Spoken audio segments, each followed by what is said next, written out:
Hello student, स्वागत है आपका हमारे नए लेक्चर में।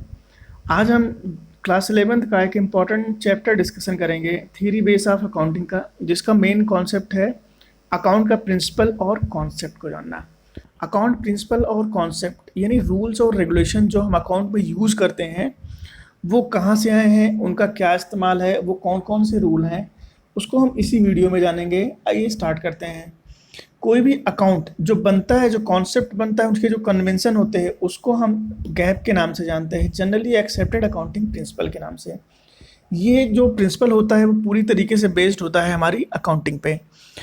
Gap refers to the rule or guideline adapted for recording and reporting of business transaction in order to bring uniformity and consistency in the preparation and the presentation of financial statement। Generally accepted accounting principle ये पूरी तरीके से एक rule बनाता है, एक guideline बनाता है, जिसका मेन पर्पज़ ये होता है कि जब भी हम बिजनेस ट्रांजैक्शन को रिकॉर्ड करें या रिपोर्ट करें तो वो एक पर्टिकुलर ऑर्डर में हो, उसमें क्लियरिटी हो, जो भी चीज़ें हो वो सही लिखी जाएं। तो इसी के लिए जनरली एक्सेप्टेड अकाउंटिंग प्रिंसिपल बना है। और इसका एक और रीज़न है जनरली एक्सेप्टेड अकाउंटिंग प्रिंसिपल बनाने का कि एक पर्टिकुलर रूल हो कि डेबिट का डेबिट ही होगा और क्रेडिट का क्रेडिट ही होगा। पता चले कि मैं कुछ और डेबिट कर रहा हूँ, अगला बंदा कुछ और डेबिट कर रहा है, तो ऐसा नहीं होना चाहिए। जो भी रूल्स और रेगुलेशन हो वो सबके लिए एक जैसे हों। तो इसीलिए जनरली एक्सेप्टेड अकाउंटिंग प्रिंसिपल बना है। इसके कुछ बेसिक कॉन्सेप्ट हैं जो हम देखते हैं। पहला बेसिक कॉन्सेप्ट है सीपरेट बिजनेस एंटिटी कॉन्सेप्ट। अब सीपरेट बिजनेस एंटिटी कॉन्सेप्ट होता क्या है? The concept of business entity says that a business is a separate entity from its owner। जो बिजनेस और मालिक जो दोनों चीज़ें होती हैं वो दोनों की दोनों अलग होती हैं, यानी दो अलग चीज़ें हो गई। बिजनेस आर रिस्पॉन्सिबल टू पे, आर लाइबल टू पे owners capital. Therefore, the objective of accounting, the firm and its owner are considered as two distinct person। देखिए, इस प्रिंसिपल के हिसाब से, इस प्रिंसिपल के अकॉर्डिंग जो ओनर है और जो कंपनी है ये दोनों एक अलग अलग व्यक्ति हैं। Hence when an owner brings in capital into the firm it is consider as a liability of the business. अब जो बिजनेसमैन होगा अपने बिजनेस के लिए जो भी कैपिटल लेके आएगा वो बिजनेस के लिए एज ए लायबिलिटी ट्रीट की जाएगी और बिजनेस लायबल होगा इनकी कैपिटल को पेमेंट करने के लिए। दूसरा कॉन्सेप्ट है money measurement concept. The concept of money measurement associated to such transaction of a business which can be recorded in terms of money in the books of account। The records are to be kept in monetary unit alone and not if in physical all the asset and consequently shows in monetary terms for accounting process। देखिए, money measurement concept जो होता है इसका मतलब ये है कि business में जो भी चीज़ें होंगी, कोई भी चीज़ होगी, उनको हम मनी के फॉर्म में रिकॉर्ड करेंगे। और किस कंट्री की, जिस कंट्री में हम अकाउंटिंग ट्रीटमेंट कर रहे हैं, इंडिया में कर रहे हैं तो इंडियन करेंसी के हिसाब से करेंगे, यूएस में कर रहे हैं तो वहाँ की करेंसी के हिसाब से करेंगे। तो बिजनेस में जितनी भी चीज़ें होंगी, जितने भी ट्रांजेक्शन्स होंगे, उन सबको हम मॉनेटरी टर्म्स में रिकॉर्ड करेंगे। नेक्स्ट है हमारा accounting period concept. Accounting period is the time frame at the end of which the financial statement of business are prepared, the evaluate its profit and losses, and to learn the status of its assets and liability। This is required for the smooth availability of the data to the user of the accounting information in a convenient manner। Accounting period concept एक time frame पे बना हुआ है जिसकी starting अगर हम financial statement के हिसाब से देखें, फाइनेंशियल ईयर के हिसाब से देखें तो ये 1 अप्रैल टू 31 मार्च होता है, ये हमारा अकाउंटिंग पीरियड होता है। और अगर कैलेंडर के हिसाब से देखें तो 1 जनवरी टू 31 दिसंबर ये अकाउंटिंग पीरियड होता है। इसी पीरियड में बिजनेस में जितने भी ट्रांजैक्शन होंगे वो प्रॉपरली रिकॉर्ड होंगे अपनी बुक्स ऑफ अकाउंट में। तो इसको हम बोलते हैं accounting period concept. Historical cost concept. Cost concept required that all the asset must be recorded in the books of account at the price at which they were bought, which involve the cost incurred for transaction, installation and acquisition। The cost concept is tradition in nature as a particular amount conquering the asset is paid on the date of purchase and does not change year after year। देखिए, historical cost concept का मतलब ये होता है, जब कोई asset हम business में खरीदते हैं पहली बार, सपोज एक कार हमने 1 लाख रुपए में खरीदी, अपनी बुक्स ऑफ अकाउंट में हम उसकी जो रिकॉर्डिंग करेंगे वो 1 लाख रुपए करें, 1 लाख रुपए पे ही करेंगे, भले ही उसकी जो कॉस्ट है मार्केट में 90,000 हो जाए या 1,20,000 हो जाए, इसको कोई मतलब नहीं होता है। जो जिस प्राइस पे हमने उसको ख़रीदा है, जिस प्राइस पे हमने परचेज़ किया है, तो उसी प्राइस पे हमें क्या करना है, अपनी बुक्स ऑफ अकाउंट में रिकॉर्ड करने हैं अपने असेट्स को। ये हिस्टोरिकल कॉस्ट कॉन्सेप्ट होता है। Full disclosure principle, according to this principle, apart from legal requirement, all significant and material information relating to the economic affairs of the entity should be completely disclosed in its financial statement and accompanying note to account। Full disclosure principle एक ऐसा principal है जहाँ पे business की जितनी भी requirement होंगी, legal requirement होंगी, वो सारी की सारी पूरी तरीके से डिटेल्स में लिखी रहेंगी, यानी पूरी तरीके से आपको डिस्क्लोज किया जाएगा। जैसे इन केस अगर हम डेप्रिसिएशन का कोई मेथड यूज़ कर रहे हैं तो वो हमें पूरी तरीके से बताना होगा, लिखना होगा कि हम कौन सा डेप्रिसिएशन का मेथड यूज़ कर रहे हैं, स्ट्रेट लाइन यूज़ कर रहे हैं, WDV मेथड कर रहे हैं या कोई और एनविटी मेथड यूज़ कर रहे हैं। जो भी मेथड हम इस्तेमाल करेंगे तो वो पूरी तरीके से डिस्क्लोज होगा। मार्केट वैल्यू हमारे इन्वेस्टमेंट की क्या है वो भी पूरी तरीके से डिस्क्लोज होगी। Contingent liabilities in respect to a claim of a big amount against the business are pending in court of law. जितनी भी हमारी कंटिंजेंट लाइबिलिटी होंगी, जिनके क्लेम होंगे, जिन पे क्लेम होना है, वो जो कोर्ट में पेंडिंग है, उनके बारे में भी हमें क्लियरली बताना होगा। यानी अपनी पूरी प्रिंसिपल में, फुल डिस्क्लोजर में वो सब चीज़ें हमें प्रॉपर मेंशन करनी होंगी। नेक्स्ट है मटेरियलिटी प्रिंसिपल। मटेरियलिटी प्रिंसिपल होता है disclosure of all material facts is compulsory, but it does not imply that even those figures which are irrelevant are to be included in financial statement। According to this principle, only those items or information should be disclosed that have material effect and relevant to the user। So item having an insignificant effect or being irrelevant to the user need not be disclosed separately।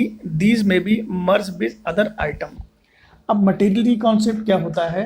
देखिए, इस concept में हम करते क्या हैं कि जो भी इम्पोर्टेंट फैक्ट्स होंगे या तो उनको ले लिया जाएगा या उनको छोड़ दिया जाएगा।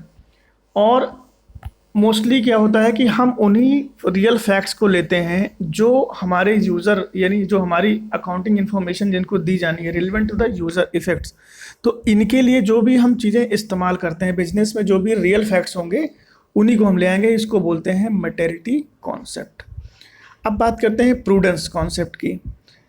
According to this principle, profit it anticipated should not be recorded but lost it anticipation should immediately be recorded। The objective of this principle is not to overstate the profit of the enterprise in any case when different equally accepted alternative method are available। The method which having least favorable immediately effect on profit should be adopted। Easy example है, देखिए prudence principal पहले क्या है वो समझ लीजिए।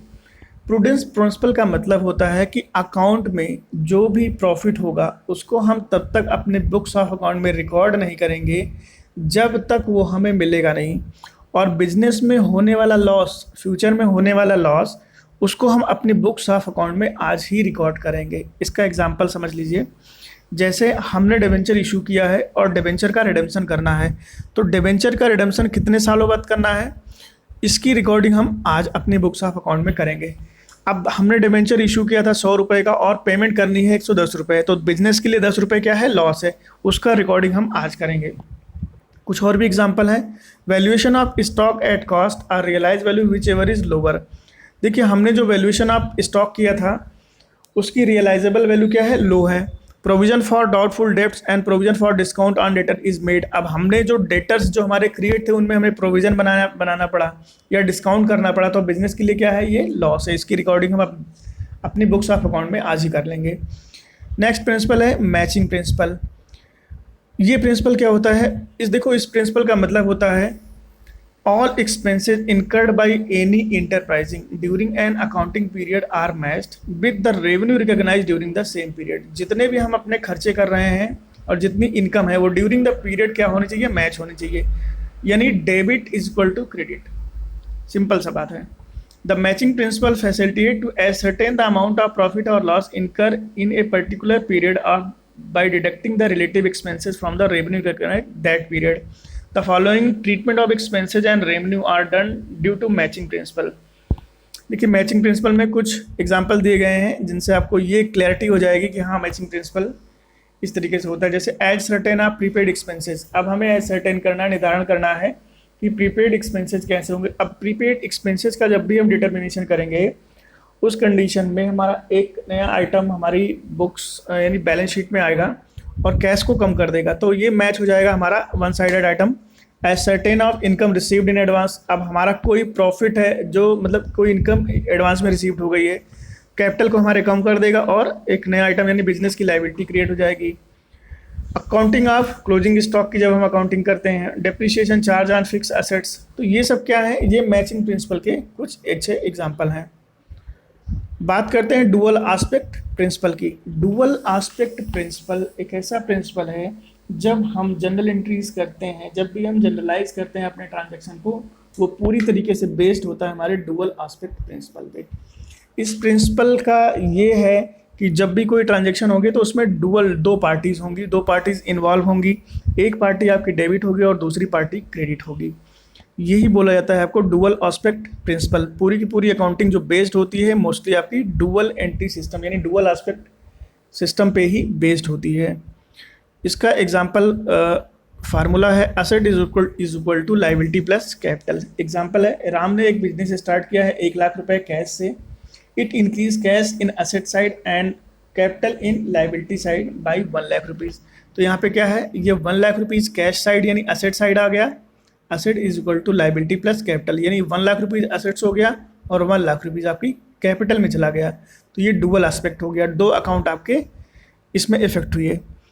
Fundamental accounting assumptions, कुछ fundamental accounting assumptions हैं जो हम देख लेते हैं। पहला है going concern assumption. Going concern assumption क्या होता है, the concept of going concern assume that a business firm would continue and carry out its operation for a foreseeable future. देखिए जब भी कोई बिजनेसमैन अपने बिजनेस को स्टार्ट करता है तो उसके मन में एक एजम्पशन होगा कि वो अपने बिजनेस को लॉन्ग टर्म के लिए ले जाएगा। मोस्टली 5 साल, 10 साल, 20 साल ऐसा सोचा जाता है, उसके मन में दिमाग में होता है। वो 1 साल के लिए तो बिजनेस अपना स्टार्ट नहीं करने वाला। There is no intention to close down the business, not any necessary to scale down its business activity. ना तो वो उसका ऐसा कोई इंटेंशन होता है कि अपने बिजनेस को बंद करेगा और ना ही कोई उसके मन में कोई ऐसी स्केल होती है, ऐसी एक्टिविटी आती है कि वो अपनी बिजनेस एक्टिविटी को बंद करें। The business firm will not dissolve until it is required by the law. देखिए अपने फर्म को जल्दी डिसॉल्व नहीं करना चाहता है जब तक लॉ के द्वारा रिक्वायर्ड ना हो। तो कहने का मतलब ये है गोइंग कंसर्न कॉन्सेप्ट में जब भी कोई बिजनेसमैन अपने बिजनेस को स्टार्ट करता है तो ये मन में उसके एक थॉट होता है कि वो अपने बिजनेस को लॉन्ग टर्म के लिए ले जाएगा, लॉन्ग टर्म रन कराएगा। कंसिस्टेंसी एजम्पशन नेक्स्ट है। According to this assumption accounting policies and practices once selected and adopted are follows every year. जब भी एक कंसिस्टेंसी एजम्पशन में कोई बिजनेस अपने कोई रूल फॉलो करता है, कोई पॉलिसी बनाता है, तो वो ये सोचता है कि वो अपनी इन्हीं पॉलिसीज़ और रूल्स को वो हर साल ले जाएगा। जैसे उसने एक मेथड इस्तेमाल किया डेप्रिसिएशन के लिए, डेप्रिसिएशन का रूल्स उसने अप्लाया स्ट्रेट लाइन मेथड, तो वो हर साल अपना जो भी डेप्रिसिएशन करेगा वो इसी रूल को फॉलो करते हुए करेगा। वो ऐसा नहीं है कि बीच में WDB मेथड इस्तेमाल कर लेगा। तो कंसिस्टेंट जो भी पॉलिसीज वो अपनाएगा वो पूरी की पूरी अपनी एक ही रूल पे फॉलो करेगा, नहीं कंसिस्टेंसी एजम्पशन यही है। नेक्स्ट है हमारा accrual basis assumption. Accrual basis assumption होता क्या है ये समझ लीजिए। जब भी बुक्स ऑफ अकाउंट में हम कोई भी चीज़ करेंगे तो उसको एक्रूअल बेसिस पे रिकॉर्ड करेंगे, भले ही उसका कैश मिले या ना मिले। आपने सर्विस प्रोवाइड कर दी लेकिन उसका पैसा आपको नहीं मिला है, बट हम अपनी बुक्स ऑफ अकाउंट में उसको रिकॉर्ड करेंगे। कि हाँ ये हमने काम किया है। सपोज आपने सामान बेच दिया, उधार पे सामान बेच दिया, तो उसको बुक्स ऑफ अकाउंट में आप उसी समय रिकॉर्ड करेंगे कि हाँ हमारी सेल हुई है, भले ही वो क्रेडिट में हुई है। आपने कोई सर्विस प्रोवाइड कर दी किसी को, तो उसके बदले आपको इनकम हुई है, यानी एक्रूड है लेकिन अभी मिली नहीं है, मिलनी है। तो या इसका क्या मतलब है कि आपको बुक्स ऑफ अकाउंट में आपको रिकॉर्ड करना है। तो एक्रूअल बेसिस पे ये जो एजम्पशन होते हैं, ये जो ट्रीटमेंट हम करते हैं, इसको बोला जाता है एक्रूअल बेसिस एजम्पशन। तो ये आज का वीडियो है और उम्मीद है आपको पसंद आया होगा। ज़्यादा से ज़्यादा लाइक और शेयर करना मत भूलिएगा। Thank you.